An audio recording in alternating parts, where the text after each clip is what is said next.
पैसों का इंतजाम हुआ? हो गया।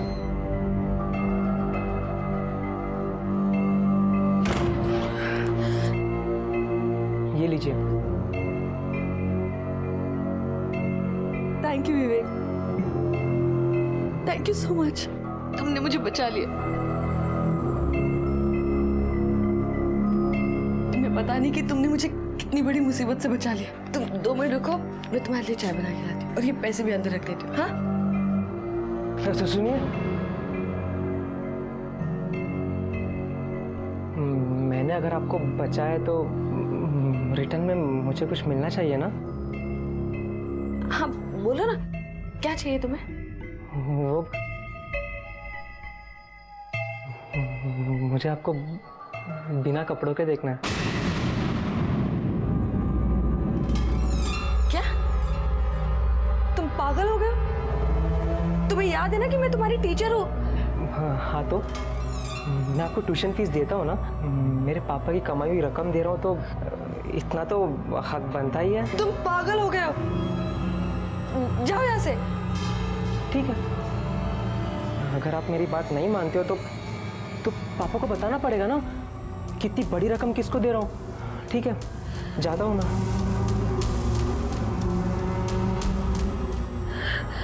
तो प्लीज उतारिए ना, मुझे देखना कैसे दिखते हो।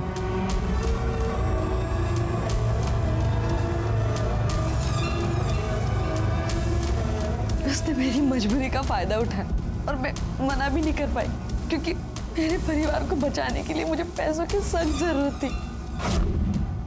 उसके बाद उसकी हिम्मत और बढ़ गई और जब वो पैसे देने आया तो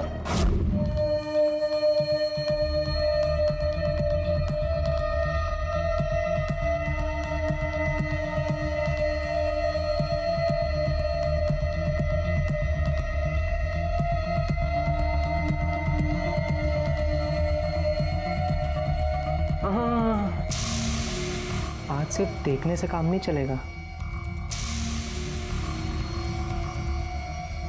मुझे वो सब चाहिए जो तुम अपने पति को देते हो। और उस दिन उसने मेरे साथ में, मैं मना भी नहीं कर पाई, क्योंकि अगर वो पैसे देना रोक देता तो मेरा परिवार सड़क पर आ जाता। आपको हमारे साथ पुलिस स्टेशन चलना पड़ेगा। सर वो औरत झूठ बोल रही है। मैं अपने बेटे को अच्छी तरह से जानता था, वो ऐसा इंसान नहीं था सर। तभी औरत क्या चाहती है कि वो उसी घटिया कहानी उसके बारे में बता रही है। सर, मैं अमृता माड़ी को पुलिस स्टेशन लेकर आया हूँ। अमृता? कहाँ है वो? कहाँ है वो? छोड़ूंगा तुम, छोड़ूंगा तुम्हें, मार दूंगा गाड़ी से मारूंगा। और इस बेटे को खा गई है तू, अब तू बदतमीजी करती है। दो कौड़ी की औरत, चुप, ये धंधा करती है, सर ये ट्यूशन क्लास में धंधा करती है। चुप। विवेक के पिता का कहना है कि तुम झूठी कहानियां सुना रही हो। नहीं सर, मैं झूठ नहीं बोल रही हूँ। और ऐसी कहानी क्यों बनाऊंगी जिसमें मैं खुद बदनाम हो रही हूँ। आपको यकीन नहीं होता है तो आप मेरे पति से पूछ लीजिए, वो सब जानते हैं। और मेरी बेटी, वो भी सब जानती है, इसलिए वो मुझसे नफरत करती है और इसलिए वो घर छोड़कर चली गई। मेरी शक्ल भी नहीं देखना चाहती हो। तुम्हारे पति है कहाँ? जरा बुलाओ ना। सर वो मेरी बेटी को ढूंढने गए थे, अभी तक घर नहीं लौटे। मैं जानती हूँ सर कि मेरी बेटी मेरी वजह से घर छोड़कर गई, लेकिन मैंने ये सब अपने परिवार के लिए किया है। मैं अपने पति को उन वसूली वालों से मार खाते हुए नहीं देख सकती, और पैसों के लिए कोई मेरी बेटी की इज्जत उछाले, ये मैं बर्दाश्त नहीं कर सकती। सुनिए जी, police sub inspector, Malwadi police station, Rajan Mane, और ये लेडी कांस्टेबल मीता सावंत। मुझे आपसे अमृता महाडिक और उनके फैमिली के बारे में कुछ पूछताछ करनी है। पूछिए, क्या पूछना है? ये अमृता और उनके फैमिली के बीच में पैसों से लेकर कुछ अनबन चल रही थी क्या? शुरू में तो नहीं, जब माडिक भाई साहब एक कंपनी में नौकरी कर रहे थे, सब कुछ अच्छा चल रहा था। और फिर उन्होंने खुद का बिजनेस शुरू किया, रेडीमेड गारमेंट का, और भगवान की दया से वो भी अच्छा चल रहा था। जब सब कुछ इतना अच्छा चल रहा था तो फिर प्रॉब्लम क्या हुई? प्रॉब्लम तब शुरू हुई जब प्रकाश भाव को ये पता चला अचानक कि उनकी माँ को कैंसर है। पैसा पानी की तरह बहा दिया उन्होंने अपनी माँ के इलाज के लिए, और बैंक वालों ने उनकी दुकान को सीज कर दिया। लेनदार भी घर पर आके हंगामा करने लगे और उनकी माँ का भी देहांत हो गया, जिनके लिए उन्होंने ये सब किया। बेचारे भाई साहब पूरी तरह टूट गए थे। और बीबी बच्चों को ट्यूशन देके घर चला रही है और सर पे इतना सारा कर्जा भी है।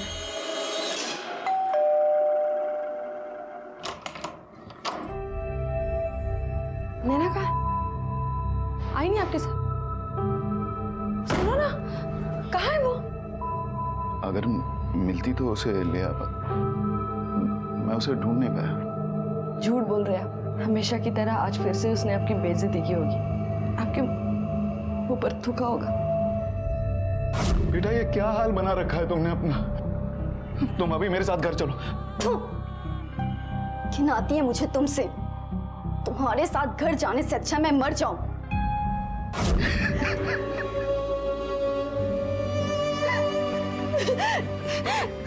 आप दुखी मत होइए, आप मत रोइए, सब मेरी गलती है। मेरी गलत फैसले का नतीजा है कि नैना आपसे इतनी नफरत करती है। इस परिवार को बचाने के लिए मैंने अपने आप को गिरा दिया। ऐसा बचा नहीं पाई। क्या करूं? ऐसा क्या करूं कि सब कुछ मेरे से ठीक हो जाए, पहले जैसा हो जाए। सर ये देखिए, इन पेपर्स के मुताबिक पिछले 1 साल में विवेक ने अमृता को पूरे 9 लाख रुपए दिए। इसका मतलब अमृता सच बोल रही है। कोई ऐसा है जिसे अमृता और विवेक का ये रिश्ता पसंद नहीं था और इसीलिए उसने विवेक को मार दिया। लेकिन ऐसा कौन हो सकता है सर? अमृता का पति या उसकी बेटी भी हो सकता है, क्योंकि अमृता के मुताबिक उन दोनों को इस रिश्ते के बारे में मालूम था। या फिर विवेक के घर वाले जो अपने बेटे की धोखाधड़ी और समाज में बेइज्जती से नाराज थे। विवेक की गर्लफ्रेंड भी हो सकती है। चूंकि विवेक उसे धोखा दे रहा था, हो सकता है उसने आवेश में आके विवेक को मार दिया हो। हेलो,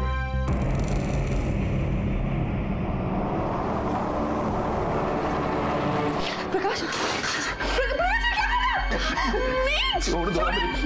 हमारी इस हालत का अगर कोई जिम्मेदार है तो तुम नहीं, मैं हूँ। मैं तुम लोगों को कभी कोई खुशी नहीं दे पाया। मैं तुम्हारा सहारा नहीं बन पाया। मेरी वजह से तुम्हें खुद को मुझे जीने का कोई हक नहीं है। मुझे मरना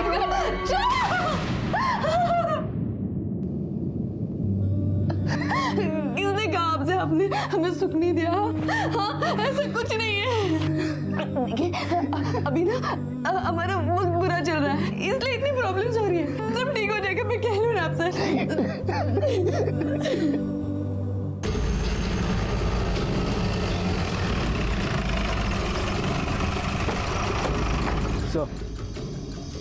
मैं इसी एरिया में अपने रूटीन राउंड पे था। यहाँ पे पब्लिक जमा हुई थी। आकर देखा तो डेड बॉडी मिली। मैंने चेक करो, सगळीकडे बघा जरा।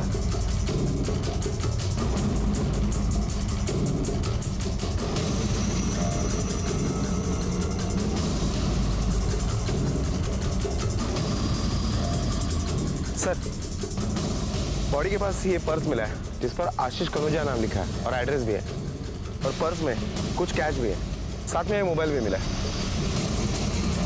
और उसके हाथ पे सोने का ब्रेसलेट भी है। मतलब ये मर्डर चोरी या लूटपाट के इरादे से नहीं हुआ। चेहरे को पत्थर जैसी किसी भारी चीज से कुचला गया है और बॉडी की हालत देख के लगता है कि मर्डर कुछ घंटों पहले ही हुआ है। इस एड्रेस पे वेरीफाई करूँ ये आशीष कनोजिया है या नहीं। Okay sir. पोस्टमार्टमला पाठवा। नैना, नैना, नैना, मुझे तुमसे बात करनी है। पर मुझे तुमसे कोई बात नहीं करनी। लेकिन तुम्हें मेरी बात सुननी पड़ेगी।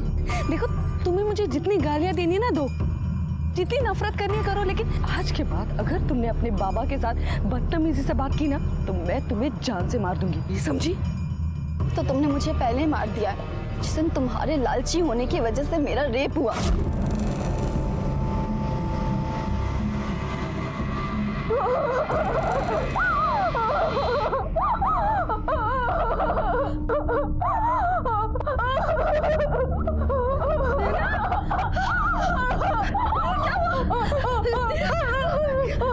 किसने किया ये सब?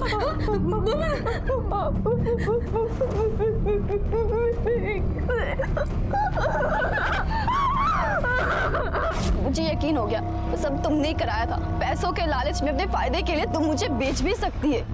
हाँ, ऐसे भी अब हम दोनों की इज्जत तो रही नहीं है, यही सब करते हैं। और ये जिम्मेदार माँ होने की और बीवी होने का नाटक ना बंद कर दो।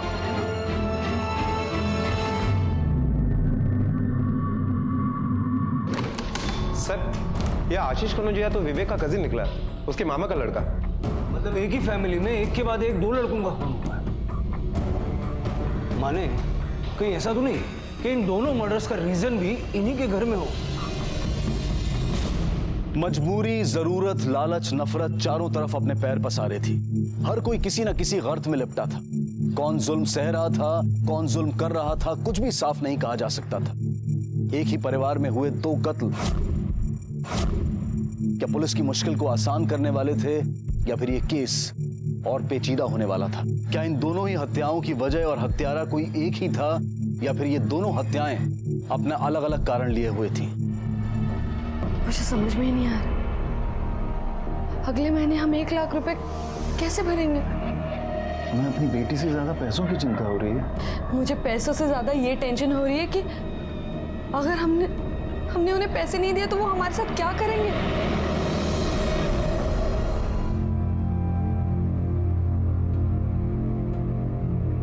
ये सब उस विवेक का किया जा रहा है। अरे ना, मेरा बेटा तो कभी ऐसा था ही नहीं साहब। आशीष भी विवेक के साथ ट्यूशन जाता था। विवेक बहुत कोशिश करता था साहब मेरे बच्चे को अपने साथ ले जाने की, मगर मैंने कभी भेजा नहीं। मैं पूरी कोशिश करता था कि आशीष विवेक से दूर रहे, वरना वो शुरू से ही अपने जैसा बना लेता था उसे। बना लेता मतलब? सर, मेरा विवेक उस आशीष जैसा आवारा नहीं था। आशीष ने उसे चोरी चकारी सिखाई थी, और तब से शुरू हुआ था जब आशीष ने विवेक के स्कूल में एडमिशन ली थी। उसके बाद अच्छे नंबर लाना तो दूर, विवेक का पास होना मुश्किल हो गया था। सर, दोनों फैमिली एक दूसरे पर इल्जाम लगा रही है। समझ में ही नहीं आ रहा है कि कौन सच बोल रहा है और कौन झूठ। माने ऐसे केसेस में अक्सर ऐसा होता है। ऐसे वक्त पे इन्फॉर्मेशन घर से नहीं बाहर से निकालनी पड़ती है। दोनों एक ही कॉलेज में पढ़ते ना, कॉलेज में इंक्वायरी करो। Okay sir. सर, वो दोनों तो एकदम बेस्ट बडी थे। अच्छे बुरे सारे काम साथ ही करते थे। क्या तुम लोग बता सकते हो कि दोनों को बिगड़ने में किसका हाथ है? अब हम कैसे बताएं किसने किसे बिगाड़ा? सर लेकिन एक बात, पैसे बहुत उड़ाते थे। मैंने आशीष के कॉल रिकॉर्ड्स और मोबाइल लोकेशन निकलवाऊं। हो सकता है कि इनके साथ में किए हुए क्राइम्स और कुछ गंदी आदतों की जानकारी इससे हाथ लगे, जिनका इसके कत्ल से कोई संबंध नहीं। Okay sir.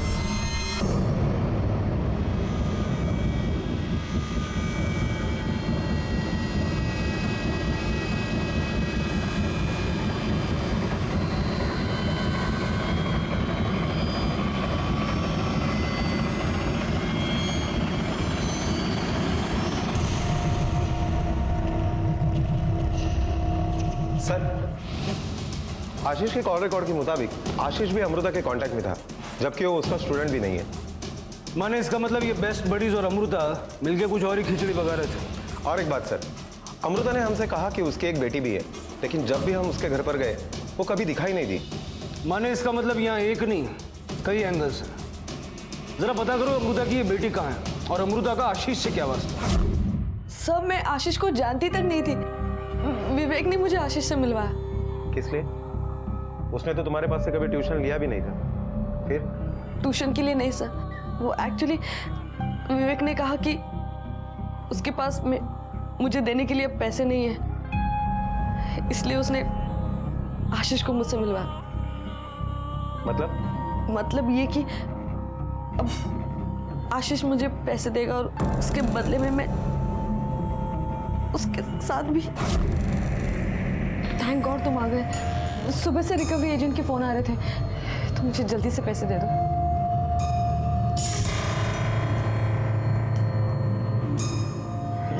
ये कौन है? ये मेरा कजिन है आशीष। वो एक्चुअली मेरे पास इस बार पैसे नहीं थे, तो मैंने इसे कहा आपकी हेल्प करने के लिए। ये रेडी है, लेकिन क्या? उसे भी बदले में आपसे कुछ चाहिए। पागल हो गया? जो बात सिर्फ हम दोनों के बीच में थी तुमने इसे क्यों बता दी? अरे मैंने बताया नहीं, मुझे बताना पड़ा। आपको पैसे की ज़रूरत थी और सिर्फ उसी के पास पैसे थे। देखो अभी वो रेडी है, वो पैसे लेकर आया, भी आपके ऊपर। को पैसे चाहिए तो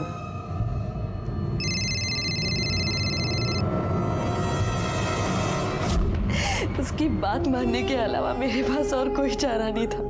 उसके पैसे के बदले में मैं उसे वो सब कुछ देती थी जो वो चाहता था। आशीष ने तुम्हें कितने पैसे दिए? 1 लाख रुपया? आशीष उसे क्यों देगा 1 लाख रुपया? है कौन ये अमृता? और क्या समझती क्या अपने आप को? और ऐसी झूठी कहानियां क्यों बना रही है? उसने इतनी रकम निकाली होती तो मुझे पता नहीं चलता। साहब बकवास कर रही हो। साहब आप जब चाहे मेरा अकाउंट डिटेल चेक कर सकते हैं। 1 रुपया भी इधर का उधर नहीं हुआ है। सर हमने आशीष के फैमिली मेंबर्स के अकाउंट डिटेल्स चेक किए, लेकिन उनके अकाउंट में ऐसा कोई भी अमाउंट एक्सेस नहीं हुआ है। तो अमृता झूठ बोल रही है, लेकिन क्यों? उसके पास झूठ बोलने का क्या मकसद है? जरा उस पर नजर रखो और उसकी बेटी की भी इंक्वायरी करो। Okay sir. नैना बेटी और अमृता मैडम के बीच का रिश्ता बहुत अच्छा था, जैसे एक माँ और बेटी के बीच में होता है वैसे। अच्छा था मतलब?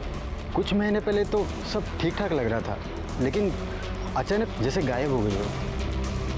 साहब ये जो लड़की जा रही है ना, उसका नाम मयूरी है, नैना की सहेली है। आप उससे पूछिए, उसे सब पता होगा। तुम नैना की दोस्त हो, नैना के बारे में कुछ बता सकती हो? नैना बहुत अच्छी लड़की थी सर, बहुत होशियार थी, पर अचानक 5-6 महीने पहले उसे क्या हो गया पता नहीं, उसने कॉलेज आना छोड़ दिया था। मैंने उससे बात करने की कोशिश की, लेकिन वो बहुत डिस्टर्ब रहती थी सर। डिस्टर्ब रहती थी? किस वजह से? उसकी माँ के वजह से, पर क्यों ये पता नहीं। अच्छा, अब नैना जहाँ रहती है उसका एड्रेस तो पता होगा ना?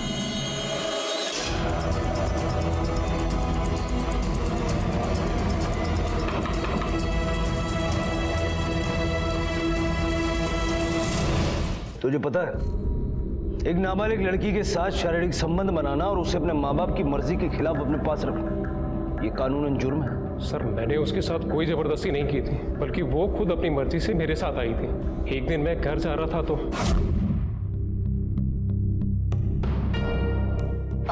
सर क्या आप मुझे लिफ्ट दे देंगे? कब से ऑटो का वेट कर रही हूँ, कोई नहीं मिला, प्लीज। हाँ क्यों नहीं, आओ बैठो। Thank you.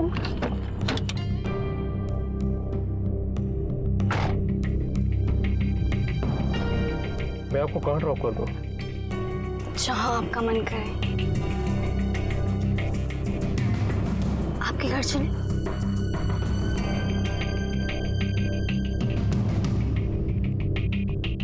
सर एक तो वो खुद मुझे प्रोवोक कर रही थी, और दूसरा मैं नहीं जानता था कि वो अंडर एज है। अब आप ही बताइए सर, इसमें मेरी क्या गलती है? तेरी गलती यह है कि तू एक घटिया इंसान है जिसका कोई दीन ईमान नहीं है। एक लड़की जो अपने माँ बाप से नाराज थी, उसकी परेशानियां जानने की बजाय तूने उसका फायदा उठाया। अब ये बता, नैना कहाँ है? सर मुझे नहीं पता वो कहाँ है, क्योंकि वो कल रात से वापस नहीं आई है। माने नैना का मोबाइल ट्रैकिंग पे डालो। Okay sir. हम हमारी जिम्मेदारी समझते हैं सर, लेकिन जिस तरह से नैना ने अपने बाबा को बेइज्जत करना तय कर लिया, उसका ये लाइफस्टाइल हमें सजा दे रहा है। वो ये समझने के लिए तैयार ही नहीं कि मैंने जो कुछ भी किया है वो अपनी खुशी के लिए नहीं किया है, बल्कि मजबूरी में किया है, ताकि मेरा परिवार बच सके।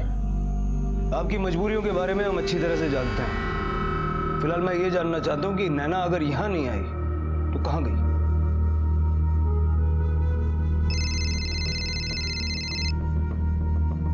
हेलो, क्या सर?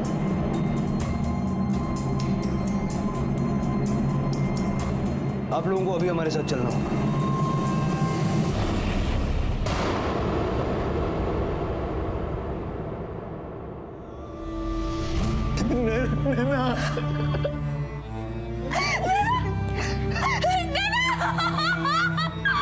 अमृता का वो एक फैसला जो उसने अपने परिवार की सलामती के लिए लिया, वो उसके परिवार के लिए विनाशकारी साबित हुआ। देखिए, नैना की मौत किस तरह हुई ये तो हम अभी आपको नहीं बता सकते। मेरा मतलब है सुसाइड या फिर एक्सीडेंट या... अब ये सब पता करके हमें क्या मिलने वाला है? हमारी बच्ची तो हमें वापस नहीं मिलेगी, और ना ही हमारी खुशियां। मुश्किलें हर इंसान के जीवन का सच है, लेकिन गलत समझौते मुश्किलों को कड़ा कर सजा सुना देते हैं। पुलिस के सामने अब 1 नहीं 2 नहीं बल्कि 3 सवाल खड़े थे। ये कत्ल क्यों हो रहे थे? क्या इनका आपस में कोई संबंध था, या फिर हादसों की ये कड़ी सिर्फ एक इत्तेफाक थी? पर कहते हैं ना कि सच्ची मेहनत कभी जाया नहीं जाती, और पुलिस को एक ऐसा क्लू मिला जो शायद उनकी मेहनत को सही दिशा दे सकता था। सर विवेक के पिता गोविंद का और एक नंबर है, जो उसकी सौतीली माँ यूज करती है। आशीष के मोटर स्पॉट के बिल्कुल करीब इसका लोकेशन दिखाई दे रहा है। सर, कॉल रिकॉर्ड के हिसाब से विवेक की सौतेली माँ और आशीष के बीच में लगातार बातें हुआ करती थी। और एक बात सर, ये मोबाइल आशीष का है। इसमें से कुछ एप्लीकेशंस पासवर्ड डाल के सिक्योर किए गए थे। हमारे आईटी डिपार्टमेंट ने इसके पासवर्ड क्रैक किए। और सर ये देखिए, इसमें ये तस्वीर मिली है। क्या है ये? आशीष के मोबाइल में तुम्हारी ये ऐसी तस्वीर है? और एक बात बताओ, आशीष के मर्डर स्पॉट के पास तुम्हारा मोबाइल कैसे? तुम समझ चुके हैं कि तुम्हारे और आशीष के नाजायज संबंध थे। अब सीधे सीधे बताओगी या अपने तरीके से बुलवाए? हाँ सर, थे मेरे नाजायज संबंध आशीष के साथ, पर मैं क्या करती। विवेक के पिता से ना तो मुझे प्यार मिल रहा था, ना ही सुख। मामा मामी ने जबरदस्ती मेरी उनसे शादी करवा दी थी, और फिर वही हुआ जो नहीं होना चाहिए था। और फिर ये आशीष आए दिन मुझसे पैसे मांगने लगा। मैंने इसे पैसे दिए भी, लेकिन फिर एक दिन मुझे पता चला कि ये मेरे दिए हुए पैसे उस टीचर पर खर्च करता है। तो सुनकर मुझे बहुत गुस्सा आया और उसी दिन मैं आशीष से बात करने गई। मैंने कहा, तुझे अमृता और मुझ में से किसी एक को चुनना होगा। तो मुझे पैसे देती हूँ क्योंकि उसके लिए वो सब मैं करता हूँ जो वो मामा नहीं करता है। और इन पैसों को लेकर मैं क्या करता हूँ तुम्हें कोई मतलब नहीं होना चाहिए, समझे? मतलब है, मुझे हर बात से मतलब है। और हाँ, अगर मुझे धोखा दिया ना, बहुत पछताओगे। घर की औरत, अब भी चल निकल यहाँ से। हाँ, मैं बोल दूंगा मामा को कि मेरी मामी क्या चीज है, फिर न घर की रहेगी ना घाट की, समझे?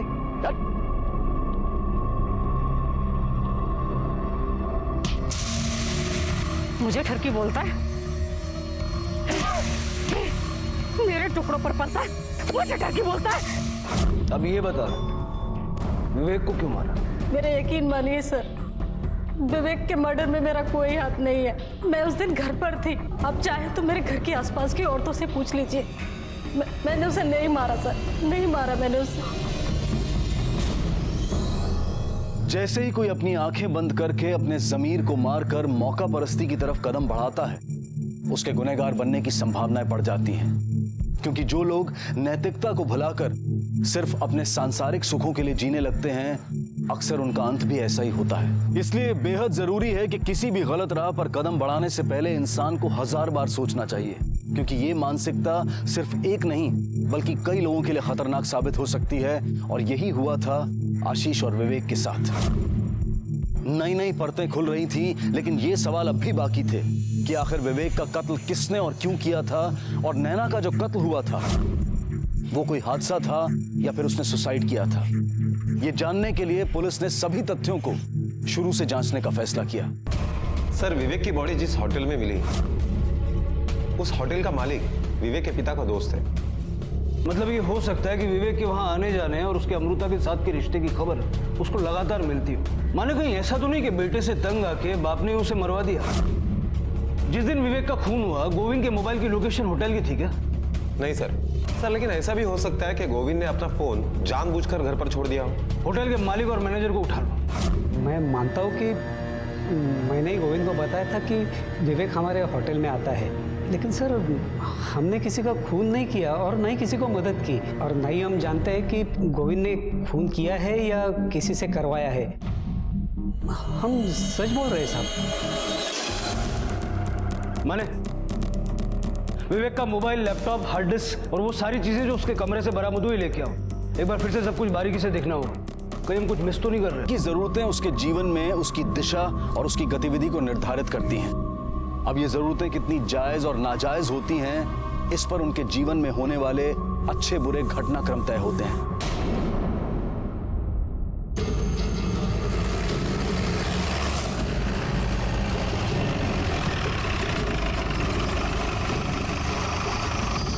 हाँ सर, मैंने फोन कर दिया, बस आती है सर।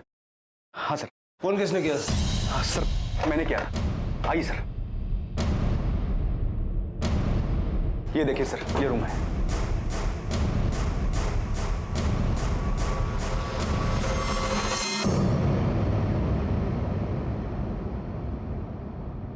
तुम्हारा एक क्लाइंट था ना, नाम क्या था इसका? सर, रूम तो विवेक करोड़िया के नाम से बुक किया था सर। ठीक है, बाहर रुको। माने देखो बॉडी पे कोई आइडेंटिफिकेशन मिलता है क्या?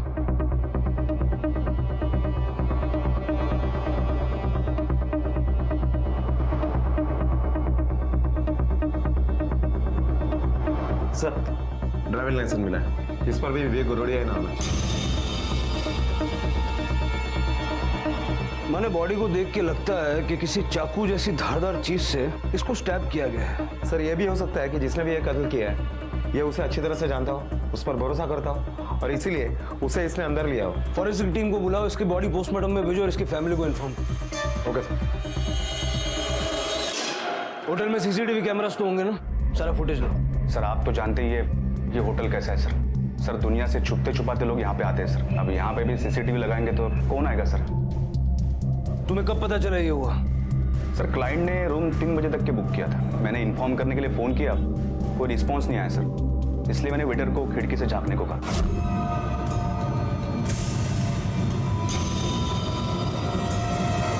यार रूम बुक किया तो कोई लड़की भी आई होगी साथ में?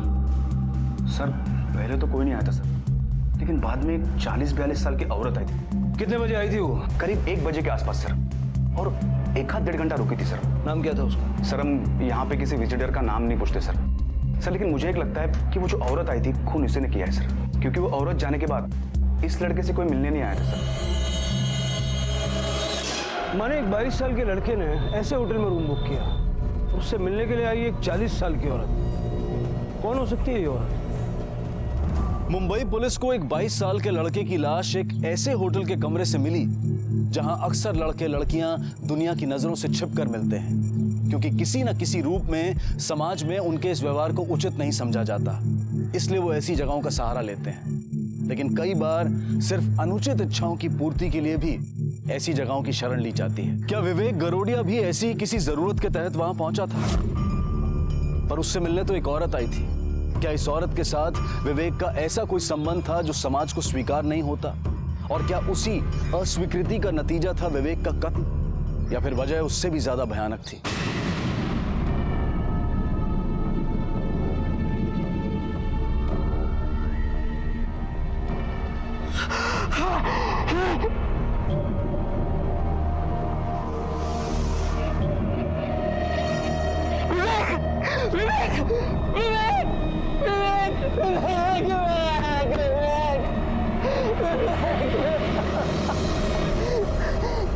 बस बस।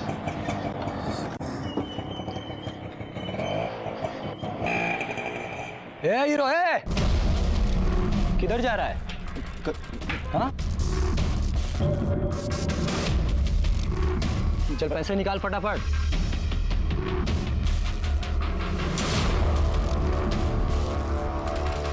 हेलो हेलो मैडम, जल्दी नहीं चाहिए, साहब के साथ कुछ लोग हाथापाई कर रहे हैं यहाँ पे। क्या? फटाफट पैसे निकाल वरना बहुत मार खाएगा अभी। पैसे दे रहा हूँ, मैंने बोला था ना कि मुझे थोड़ा सा टाइम चाहिए, मैं इंतजाम कर रहा हूँ। अभी तेरा बहाना नहीं चलेगा, समझा? अपन को पैसा चाहिए, वो भी अब्बी का अब्बी। हाँ मैडम, बहुत हो गया तेरा बहाना। कोई बहाना? अरे क्या कर रहे हैं आप? छोड़े। तू कहा ये क्या तमाशा लगा रखा है? हाँ सब लोग देख रहे हैं यहाँ पर। मैडम आवाज नीचे करके बात कर, समझी? अपन पैसा लेने को आया है, वो भी खुद का। अरे तो हम हर महीने इंस्टॉलमेंट दे रहे हैं ना बराबर, तो प्रॉब्लम क्या है? और ये सब करने का क्या मतलब है? हाँ तो इस महीने का इंस्टॉलमेंट किधर है? वो हम देखिए मेरे पास पैसे हैं, आप आपके किसी आदमी को ऊपर भेजिए, मैं आपको इंस्टॉलमेंट देती हूँ। नहीं चलो, अपन ही चलता है, चलो। लेकिन आगे से याद रहे, 21 तारीख मतलब 21, अपन को 21.5 भी नहीं मांगता, समझी?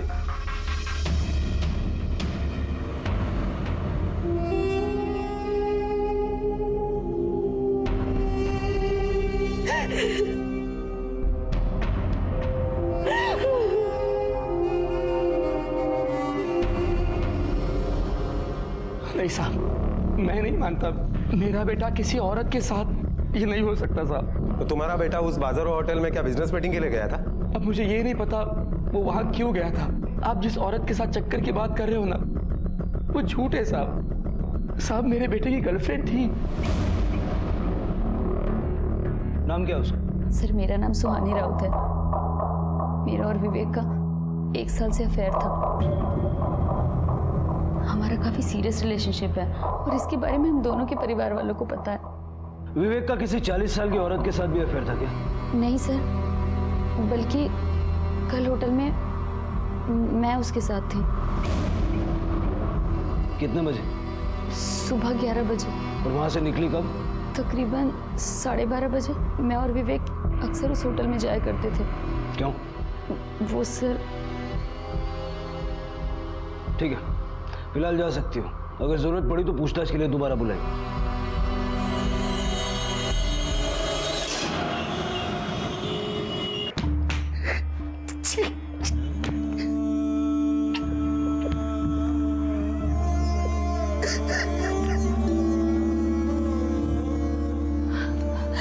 ये क्या कर रहे हैं आप? शांत हो जाइए, शांत हो जाइए।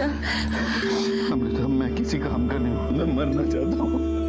मैं किसी काम का नहीं हूँ। नहीं, ऐसा मत कहिए। अपने साथ साथ मैंने तुम्हारी और नैना की जिंदगी नर्क बना रखी है। अमृता, मुझे कुछ भी दे दो, जहर दे दो, मुझे मार डालो, मैं जिंदा रहने के लायक नहीं हूँ। नहीं प्रकाश, ऐसा मत बोलो, ऐसा मत बोलो। कब तक और क्यों मेरे लिए ये सब करती रहोगी? कब तक मेरे लिए बेइज्जत होती रहोगी? कब तक मुझे बचाती रहोगी अमृता? जब तक सब ठीक नहीं हो जाता तब तक। कुछ ठीक नहीं होगा अमृता। सब ठीक हो जाएगा, मैं हूं ना। टेंशन मत लो। मैं ये सब आपके लिए नहीं कर रही हूँ, हमारे लिए कर रही हूँ। देखिए, पति पत्नी तो सुख दुख के साथ ही होते हैं ना। हाँ, तो मैं आपको ऐसी हालत में छोड़ के कैसे जा सकती हूँ? हाँ?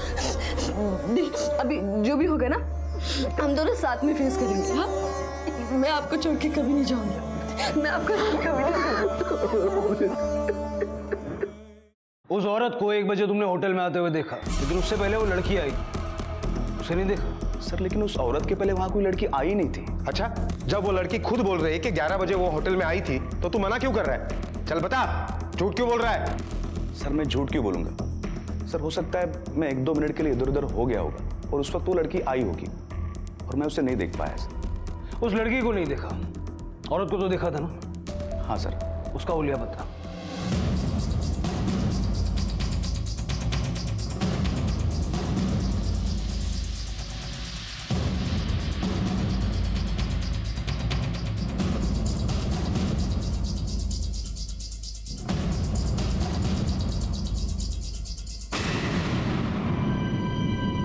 एक्सक्यूज मी, ये विवेक गरोड़िया का रूम नंबर कौन सा है?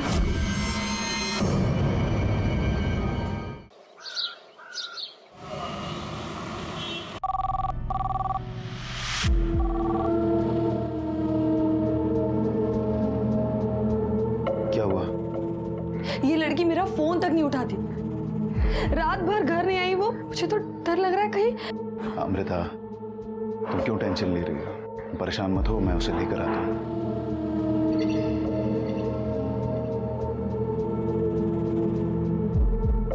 मैं जानता हूँ, मैं कोशिश कर रहा हूँ। कोशिश गई तेल लेने। पैसे निकाल अभी के अभी, वरना मैं तेरी जान निकाल दूंगा इधर ही। भाई साहब, ये क्या कर रहे हैं आप? हमारे पास पैसे नहीं है, आप ही बताइए हम क्या करें। इन्हें कुछ मत कीजिए प्लीज। आपको मेरे साथ जो करना है कीजिए, लेकिन इन्हें छोड़ दीजिए। अपन को 10,000 नहीं 18 लाख रुपए लेने का है। कितना? 18 लाख। और वैसे भी तेरी तो 10,000 की भी औकात नहीं है। चल, अपन तेरे को 1 दिन का और टाइम देता है, इंतजाम करके रख, वरना अपन इंतजाम करेगा ना बहुत महंगा पड़ेगा तेरे को, समझा? हाँ। 1 दिन का टाइम। माने मैं कह रहा था ना, हम कुछ मिस कर रहे हैं। बुलाओ उसे और दिखाओ ये वीडियो।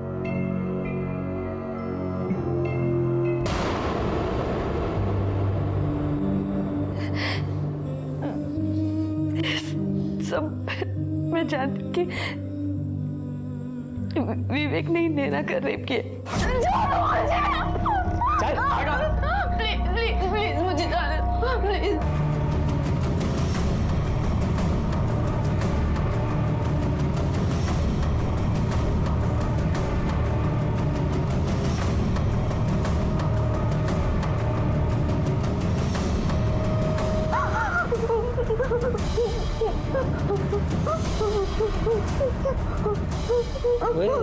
रो क्यों रही है? हाँ? जिस तरह तेरी माँ को पैसे दिए इस चीज के, तेरे को भी दे दूंगा। देखना, मैं तुझे छोड़ूंगी नहीं। मैं सबको बता दूंगी कि तूने मेरे साथ क्या किया। जा जा और बता। अगर तू बताएगी ना तो मैं दिखाऊंगा। पता है क्या? ये नहीं। सबसे पहले तेरी माँ को दिखाऊंगा। छोड़ूंगी नहीं मैं तुझे। पुलिस के पास लेके जाऊंगी। तेरी हिम्मत कैसे हुई यार? जा, लेकिन अपना और अपनी ये बेटी का वीडियो लेते जाना, ताकि पुलिस को भी तो मालूम पड़े कि तूने कितने पैसे लिए मेरे साथ सोने के। और तुम उसकी धमकी से डर गई। पुलिस के पास आने की बजाय तुम दोनों पति पत्नी ने मिलकर उसे ही मारने का प्लान बना डाला। नहीं सर, हमने उसे नहीं मारा। हम उसे क्यों मारेंगे? वो तो हमें पैसे देता था, हमारा कर्जा उतरता था उससे। हम ऐसा क्यों करेंगे? आप उसकी गर्लफ्रेंड को क्यों नहीं पूछते? मुझे वो लड़की समझ में ही नहीं आती। कोई भी लड़की विवेक जैसे इंसान के साथ कैसे रह सकती है? वो इतना डोमिनेटिंग है, औरतों को जूती की तरह इस्तेमाल करता है, यूज करता है उन्हें। कोई भी उसके साथ खुश नहीं रह सकता सर, हमने सुहानी का सारा कच्चा चिट्ठा निकाल लिया है।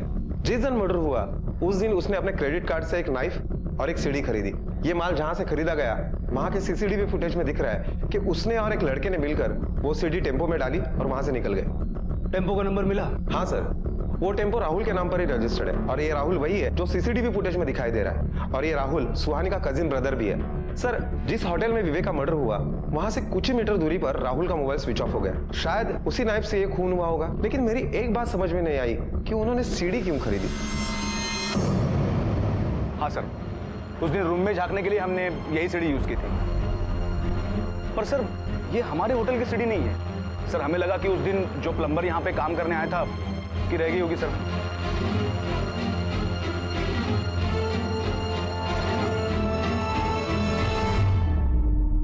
बोलो, क्यों मारा विवेक को?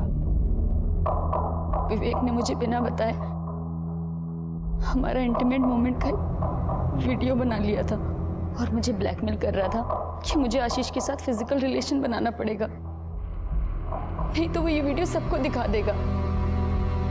का जब मन करता मुझे यूज करते, दिन रात कभी भी। तंग आ गई थी सबसे। फिर मैंने राहुल की मदद से विवेक को मार दिया।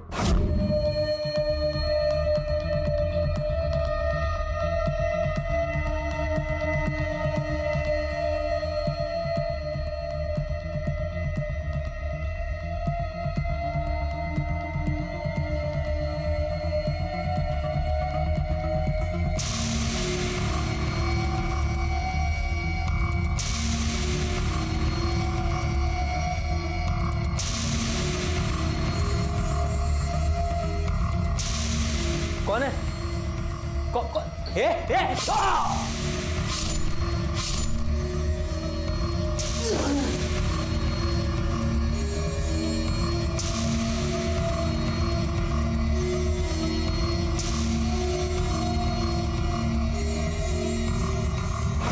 काश तुम बच्चे ये समझ पाते कि जिसे तुम आसान रास्ता समझते हो वो मुश्किल और जेल ले जाने वाला है। अगर तुमने वक्त पे पुलिस की मदद ली होती तो न सिर्फ विवेक को उसके किए की सजा मिलती, बल्कि तुम दोनों को अपनी जिंदगी जेल की सलाखों के पीछे नहीं काटनी पड़ती।